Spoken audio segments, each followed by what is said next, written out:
acúmulo, ou se ela, em vez de fazer aquela função, né, que ela foi contratada, ela faz somente a de tesoureiro. Aí seria desvio. Quem vai explicar melhor para a gente é Leonardo Camelo, que é advogado trabalhista. Boa tarde, doutor. Seja bem-vindo ao NA1. Explica para a gente, porque as pessoas confundem, né? Acúmulo com desvio. Nessa situação, a pessoa é contratada como auxiliar administrativo, né? E aí faz a função de tesoureiro. O que é que a gente pode dizer desse caso? Boa tarde. Boa tarde, Natália. Boa tarde, Maristela e os telespectadores. Bom, haverá o desvio de função quando, contratado com função específica, ele acaba desempenhando outra completamente diferente daquilo que foi contratado. E o acúmulo, como você mencionou, quando ele fizesse as duas funções ou mais ao mesmo tempo. Para que você possa definir se há acúmulo ou desvio de função, que são dois institutos jurídicos que não estão na lei, é uma criação da jurisprudência e da doutrina, para que você possa definir, você precisa consultar o contrato de trabalho. Saber o que aquele trabalhador, quando foi contratado, acordou que iria desempenhar com o seu empregador. Ou até mesmo consultar a convenção coletiva da categoria para saber quais são as atividades próprias daquele cargo. Havendo o acúmulo, a consequência é o pagamento de um adicional. Havendo o desvio, a consequência é o pagamento da diferença salarial.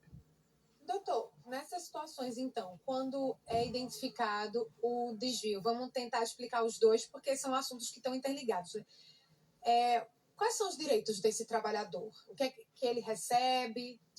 Havendo o desvio de função, a função para a qual você foi desviada, tendo um salário maior do que a função originária, você vai ter o direito a uma diferença. Então, vamos admitir que eu fui contratado com a função A, que o salário era R$2.000. Mas, na prática, eu não fazia essa função. Só fazia a função B, que o salário é R$3.000. Eu vou ganhar essa diferença de R$1.000, e aí vai ter repercussão, ou seja, consequências no 13º, nas férias e no FGTS. Também pode, depende da situação, gerar, inclusive, pagamento de outros adicionais. Por exemplo, se a função para a qual eu fui desviada, ela dá direito a um adicional de insalubridade, eu vou ter direito a isso. E poderá gerar, em última hipótese, Natália, também, até a rescisão do contrato de trabalho. É chamada de rescisão indireta. Né? Quando o empregado é demandado a fazer uma atividade que não foi contratada, ele pode, depende se há prejuízo ou não a ele, também postular a rescisão indireta. Aí cada caso vai ser um caso muito específico a ser analisado pelo advogado quando for se deparar com o assunto. Aí quando é acúmulo, doutor?